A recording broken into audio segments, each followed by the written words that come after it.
விறுவிறுப்புக்கு பஞ்சம் இல்லாம ஐபிஎல் போட்டி தொடர் இறுதி கட்டத்தை நெருங்கிட்டு வருது. சென்னை அணி பிளே ஆஃப் சுற்றுக்கு முன்னேறும் என்ற எதிர்பார்ப்புகள், கணிப்புகள், சாதகமான சூழல் என அனைத்தையும் தாண்டி யாரும் எதிர்பாராத வகையில ராயல் சேலஞ்சர்ஸ் பெங்களூர் அணி பிளே ஆஃப் சுற்றுக்கு முன்னேறி இருக்கு.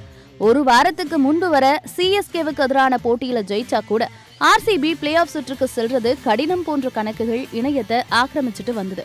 முதல் 8 போட்டிகள்ல ஒரே ஒரு வெற்றி மட்டுமே பெற்ற ஆர்சிபி அடுத்த 6 போட்டிகள்ல வென்று பிளே ஆஃப் சுற்றுக்கு முன்னேறி இருக்கு.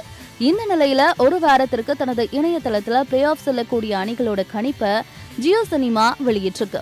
அந்த பட்டியல்ல Kolkata knight riders, Rajasthan royals மற்றும் சன்ரைசர்ஸ் ஹைதராபாத் அணிகள் முதல் 3 இடங்கள்லயும், 4வது இடத்துல ராயல் சேலஞ்சர்ஸ் பெங்களூர் அணியும் இடம் பெற்றிருந்தன.